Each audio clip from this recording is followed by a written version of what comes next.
Shalom Ouvracha, mes chers amis. Aujourd'hui, nous sommes dans notre Ségoula sur la Parnassa. Vous savez qu'il y a des Ségoulottes sur la Parnassa et souvent, des fois, vous dites, mais attends, Ribono Shalom, j'ai fait cette Ségoula, le rabbin il a dit que ça marchait. C'est sûr, et ça ne marche pas.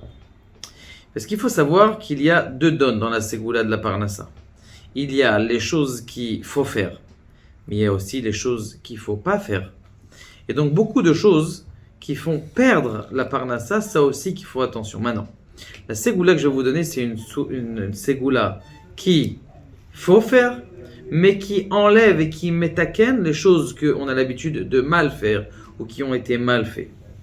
Un des grands problèmes de la ségoula, de la parnassa, c'est le manque de kedusha, c'est-à-dire d'impureté, que ce soit des impuretés au niveau bassement matériel et les plaisirs charnels, ou que ce soit au niveau des yeux. Ça, c'est des choses qui enlèvent maintenant. Pour rattraper ça, il y a une période. Cette période, c'est celle qu'on est maintenant, la période de 6 semaines. Shovavim, Shemot, Vaera, Bo, Beshalach, Itro, Mishpatim.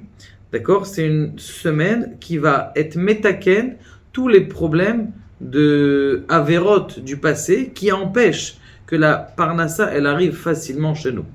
Donc, c'est des jours justement où quelqu'un il peut faire tchouva plus facilement sur ces choses et c'est la raison pour laquelle il faut faire des tikkunim de Kabbalah et que vous pouvez trouver dans plusieurs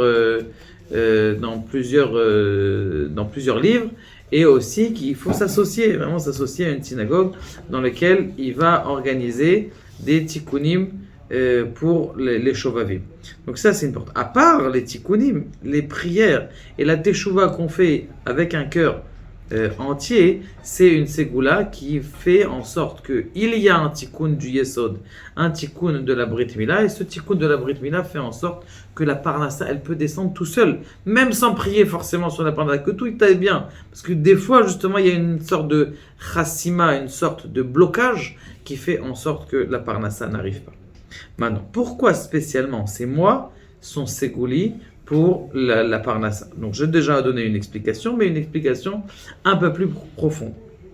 On sait que le Chodesh Tevet et le Chodesh Shvat, eh bien, ils sont en rapport avec les jambes. Pourquoi les jambes?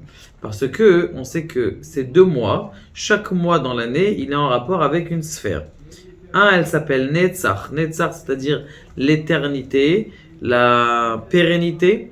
Et Hod, c'est quoi? C'est le remerciement et la satisfaction. Ça, c'est ces 2 mois dans lesquels nous sommes ici et qui sont justement pour avoir et une force d'avoir une parnassa. Parce qu'il y a des gens qui ont « Ah oui, j'ai beaucoup d'argent, mais le lendemain, ils n'ont plus rien. » Nous, ce qu'on voudrait, c'est une parnassa qui soit fixe, constante, et que les actions, elles rentrent en bourse et qu'elles ne tournent pas. Que ça soit stable.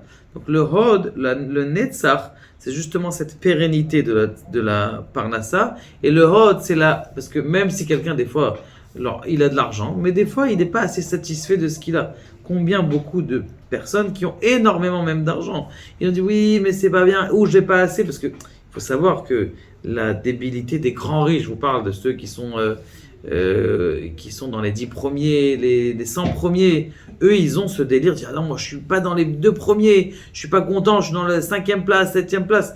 Ça veut dire qu'en vrai au fond d'eux, même s'ils ont beaucoup d'argent forcément, ils sont pas aussi satisfaits. Donc il y a ces 2 pôles, le pôle de la constance et le pôle de la satisfaction, c'est ces 2 mois de Tevet et de Shvat. Maintenant, pourquoi est-ce que c'est comme ça? C'est marqué dans la paracha.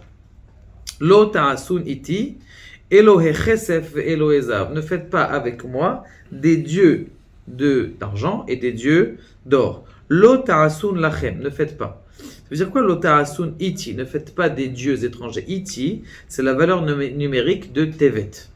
Tevet, donc c'est le mois dans lequel les mois de Shovavim y sont.